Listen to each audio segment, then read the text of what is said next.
Book of Heaven, Volume 23, Part 10. December 22nd, 1927. Sacrifices of Writing. How one who operates only for God encloses a divine life in his act.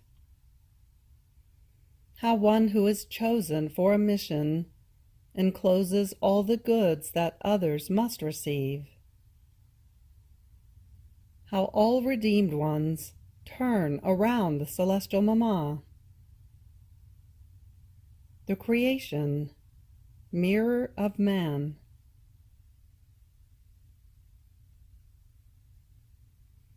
After having spent almost an entire night writing, I was feeling exhausted of strength, and I thought to myself, how many sacrifices, how this blessed writing costs me. But what will be the utility, the good, the glory I give to my Creator? If with these sacrifices I will be able to make known the kingdom of the divine Fiat, so much the better. But if I do not obtain this, my sacrifices of writing will be useless and empty and without effects. Now, while I was thinking about this, my lovable Jesus came out from within my interior, and clasping me to himself to give me strength, he told me, "Beloved daughter of my divine volition, courage in going forward. Nothing is useless of what is done for me. In fact, when the soul does even just one act for me, she comes to enclose the whole of me within her act. And by enclosing me, her act acquires the value of a divine life, which is more than sun. And the sun, by its own nature, excels over all things in giving light, heat, and effects of innumerable goods to all the earth. So, everything that is done for me, by its own nature, must bring the effects of the great good that the divine life contains. Moreover, you must know that all the knowledges and manifestations that I give you about my will, and that you write on paper, do not depart from you, but remain centralized in you, like rays inside their sphere. And this sphere is my very divine will reigning in you, that delights with great love in adding ever new rays that it makes with its knowledges in this sphere, so that creatures may find enough light to know it, and enrapturing attractions to love it. All the rays, to form the kingdom of the divine will be enclosed in this sphere, and all the rays, starting from within one single sphere, will have one single purpose, to form my kingdom. However, each ray will have a distinct office. One ray will enclose the sanctity of my divine Fiat and will bring sanctity. Another, happiness and joy, and will invest those who want to live in it with happiness and joy.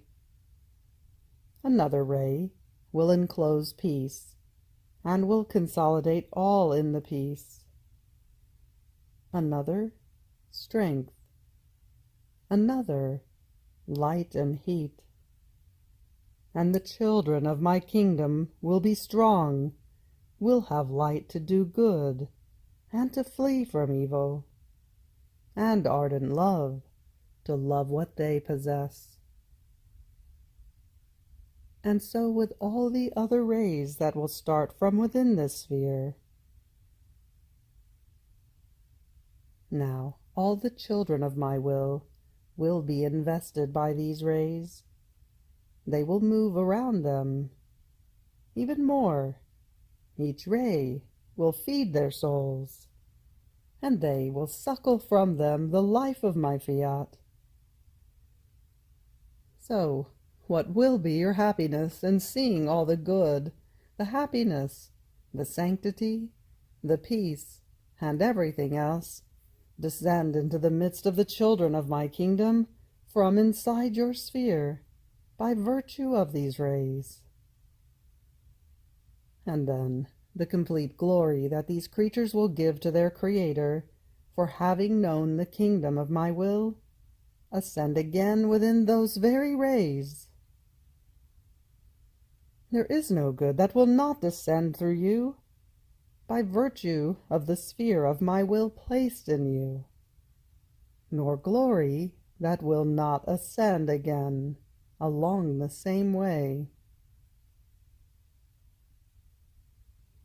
When I choose a creature for a mission that must bring universal good into the midst of the human family, first I fix and enclose all the goods in the chosen one, who must contain all the superabundant good that others must receive, who perhaps will not even take everything that the chosen creature encloses. This happened in the Immaculate Queen, who was chosen to be the mother of the Eternal Word, and therefore the mother of all redeemed ones. Everything that they were to do, and all the good they were to receive, was enclosed and fixed inside the sovereign Queen of Heaven, as though inside a sun sphere, in such a way that all the redeemed ones move around the sun of the celestial Mamma, in such a way that she, more than most tender mother, does nothing but feed her rays to her children, to nourish them with her light, with her sanctity, with her maternal love. But how many of the rays that she spreads have not been taken by creatures, because ungrateful, they do not all draw around this celestial mother. So one who is chosen must possess more than what all others together should possess. Just as all find light in the sun, in such a way that all creatures do not take the whole expanse of its light and the intensity of its heat, so it happened with my Mamma. The goods that she contains are such and so many, that more than sun, she spreads the beneficial effects of her vital and vivifying rays. And so it will be for the one who has been chosen for the kingdom of my will. See then how the sacrifice of your writing will be repaid to you. First, the good of the ray of that knowledge is fixed in you, and then you will see that good descend through you into the midst of creatures. And in return, the glory of the good that they will do ascend again within that same light. How happy you will be in heaven, and will thank me for the sacrifices I had you make.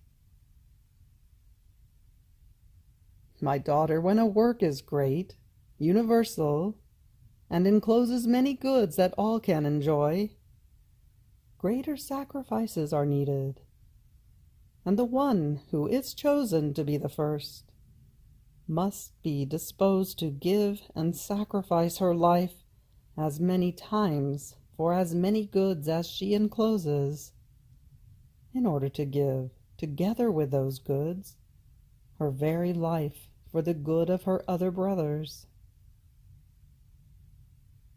Did I not do the same in redemption? Don't you perhaps want to imitate me? After this I continued my round in the creation, in order to follow the acts of the divine will present in it. And my beloved Jesus added, "My daughter, Before man was created, first I wanted to create the whole creation, which was to serve as mirror for man.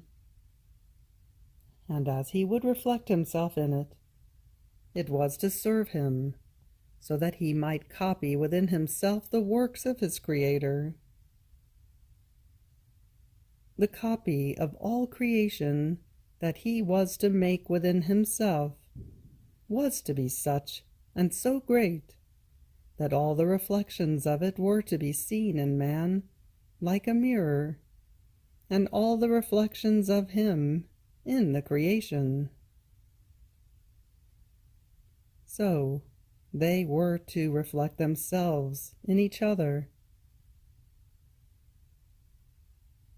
God loved man more than the whole creation, and this is why first he wanted to form for him the mirror of his works, so that, reflecting himself in it, he was to copy the order, the harmony, the light, the firmness of the works of he who had created him. But ungrateful, man does not look at this mirror in order to copy it, and this is why he is disordered. His works are without harmony, clashing, like one who wants to play without learning music. Instead of giving pleasure to those who listen to him, he causes bother and discontentment. The good he does is without light and heat, and therefore without life, and inconstant at each blowing of the wind. This is why I call one who must live in my divine will to reflect herself in the creation, so that, moving around within it, she may find the stairs in order to ascend in the order of my will.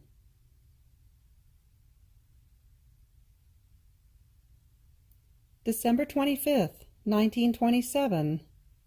How baby Jesus, newly born, fixes his gaze on his mamma, and on the one who was to possess his will.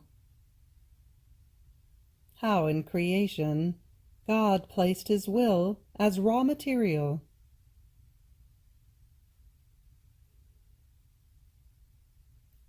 I was feeling all abandoned in the supreme volition, but all tormented by the total privation of my sweet Jesus. Oh, how I felt my poor soul being torn to pieces. What tearings without mercy and without pity, because he who alone can heal tearings so cruel is far away, and seems not to care about she, who for love of him is so cruelly tormented. But while I was swimming in my sorrow, I was thinking of when my sweet Jesus was about to come out of the womb of his beloved mamma, to fling himself into her arms. Oh, how I too would have wanted to squeeze him in my arms, to form sweet chains for him, so that he might no longer depart from me. But while I was thinking of this, I felt my poor mind outside of myself, and I saw my celestial mamma, all veiled with light, and in her arms little baby Jesus, fused in the same light. But it lasted only a few instants, and then everything disappeared, and I remained more afflicted than before. However, later he came back, and clasping his little hands around my neck, he told me, "My daughter, as soon as I came out of the womb of my mamma, I fixed my gazes, one on my dear mamma, nor could I do without looking at her, because in her was the enrapturing force of the divine will, and the sweet enchantment of the beauty and most refulgent light of my Fiat. that eclipsing my pupil, made me remain fixed in she who possessed my very life by virtue of it. Seeing my life bilocated in her enraptured me, and I could not remove my gaze from the celestial queen, because my very divine force compelled me to fix on her. The other gaze I fixed on the one who was to do and possess my will. They were two links connected together, the redemption and the kingdom of my divine will, inseparable from each other. The redemption was to prepare, suffer, do. The kingdom of the Fiat was to fulfill and possess, both of them of highest importance. Therefore, my gazes were fixed on the chosen ones, to whom both one and the other were entrusted, because there was my very will in them that enraptured my pupil. Why do you fear, then, if you have the gaze of your Jesus always looking at you, defending you, protecting you? If you knew what it means to be looked upon by me, you would no longer fear anything. Then afterwards I continued to think about the divine will, and my always lovable Jesus added, "My daughter, when our divinity formed the creation, it placed the divine will as raw material in all things, and so all things had their shape, solidity, order, and beauty. And everything the soul does with this raw material of my will, since a vital act flows within it, receives from it the shape of the beautiful works, all ordered and solid, with the imprint of the life of the divine Fiat within each work. On the other hand, one who does not do my will, and does not put it as raw material in his works, might do perhaps many things, but all disordered, without shape, without beauty, all scattered, such that he himself would not know how to make head or tail of them. It would happen as if someone wanted to make bread without water. He might perhaps have much flour, but since the water is missing, the life to form the bread would be missing. Someone else might have many stones in order to build, but does not have the lime that unites and cements the stones together. So he would have a disorder of stones, but never a house. Such are the works without the raw material of my will. They only occupy space. They cause bother, annoyance, and if they do any good at all, it is superficial. If they are touched, they are found to be fragile and empty of any good.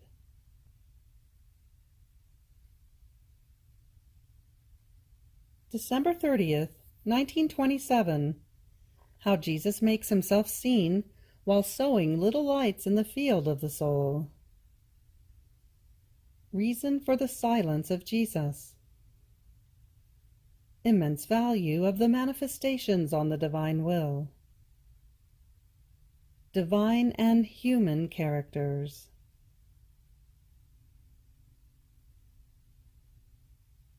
I was all abandoned in the divine volition, according to my usual way, following its acts. But while I was doing this, I thought to myself, my beloved Jesus has reduced himself almost to silence. He speaks so very little, even about his lovable will. As if he did not want to say anything any more. Who knows whether he will put a limit, and will cease to speak also about what regards his fiat. At that moment he made himself seen in my interior as a little child, clothed with light, in the middle of a field, while taking some light from his lap and sowing it in that field with many little drops of light, all silent and intent on the work.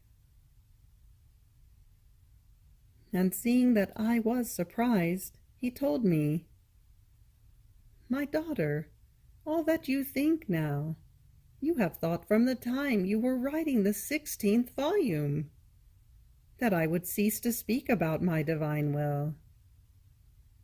But I was doing nothing but sowing the field of your soul with many drops of light, that germinating and fecundated in your field, from little lights have turned into suns.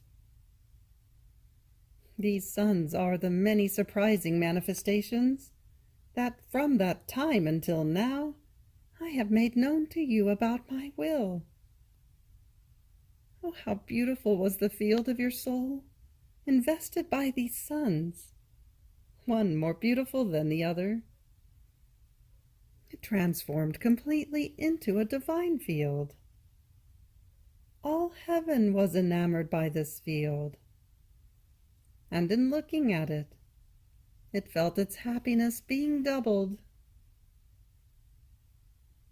Now, one who has sowed has the right to harvest, and since it is a divine field, I am the owner of it, not only to harvest, but to sow it again. So I am doing nothing other than sowing it again. Don't you see how I am all intent on the work of sowing seeds of light into this field, so that as they germinate, the new sons of the knowledges on my will may come out? And work brings silence, and my silence is warmth, maturation, and fecundity, in order to transform the little seeds of light into more refulgent suns. I work in you always, either in one way or in another.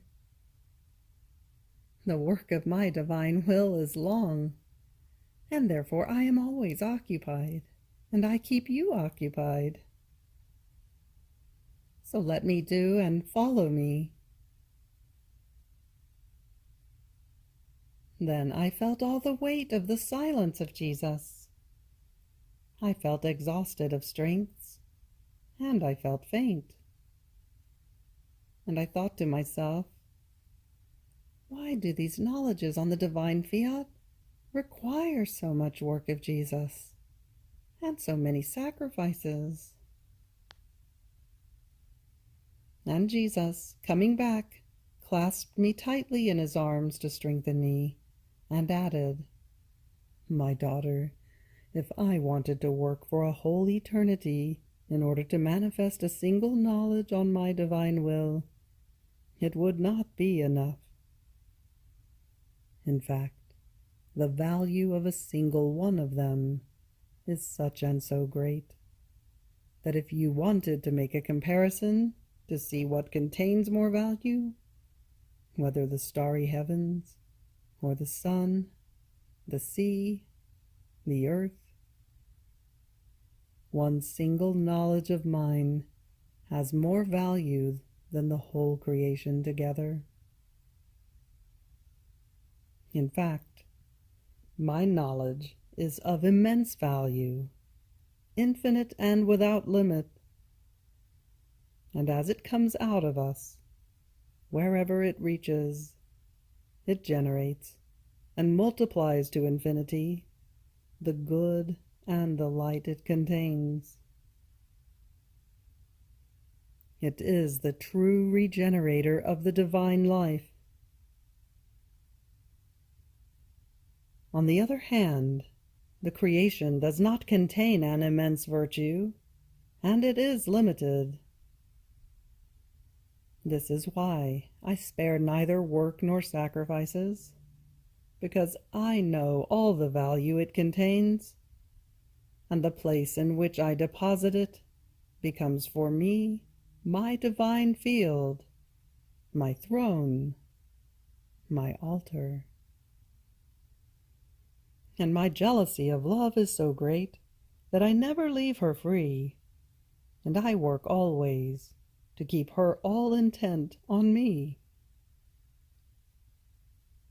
What to say, then, if instead of one single manifestation on my will, there are so many as to impearl her as more than a heaven, with many sons of my will? Think about it yourself, my daughter, and appreciate a good so great, a seed so fecund in the field of your soul. Then I continued my acts in the divine volition, and since it was the rising of the day, I was saying to my lovable Jesus, "Your will envelops everything, and oh, how I wish that, just as the sun rises and invests all the earth with light, so may the sun of your will rise in the intellects, in the words, in the hearts, works, and steps of all creatures, so that each of them may feel the sun of your fiat rise within herself, and letting themselves be invested by its light, all may let it dominate and reign in their souls." At that moment, my sweet Jesus moved in my interior and told me, "My daughter, in the soul there are two characters, the human and the divine. The divine descends from the unity, and in order to receive the divine character, the soul must live in the unity of my will. In this unity, as she forms her acts, they rise in the unity of her Creator, in that single act of God that is such that, while one act alone is formed in God Himself, the light of this single act descends down below, invests everyone and everything, and embracing everything, gives to each one the act that is needed by multiplying to infinity the multiplicity of all possible and imaginable acts. Therefore, as the creature does her acts in this unity, they acquire the divine characters, that while it is one single act, they enclose all acts together. Oh, how beautiful it is to do everything with one single act! Only God has this virtue so powerful, that with one single act He does everything, embraces everything, gives the operating to everything. What great difference between the divine and the human character! The human does many acts, many works, but the creature remains always encircled within her acts. It seems that they have no light to extend and diffuse to all. They have no feet to walk. Wherever they are done, there do they remain. So, as much as a creature might do, her acts are numbered, restricted, and therefore the character of the human operating is so dissimilar from the operating of the divine unity and from one who operates in it, that it is easily erased, and remains without seed of fecundity. This is why I want the soul to live in the unity of my will, to make her acquire the divine characters that are indelible and eternal, and like light, they diffuse, they expand, they multiply, they give themselves to all. Even more, they have supremacy over the acts of all. If you knew how much pleasure the divinity takes in seeing your littleness rise in the unity of the one divine act that never ceases, to unite your acts within our single act, you to give us your own, and we to give you our own, and to impress in you the character of our single act, you put us in feast, and we feel the happiness, the joy of having created the creation. So, in order to be more attentive, you must be convinced that your living in our will is the feast that the creature can bring to her Creator. And the more acts you do in it, the more times you renew our joys and our happinesses on your part.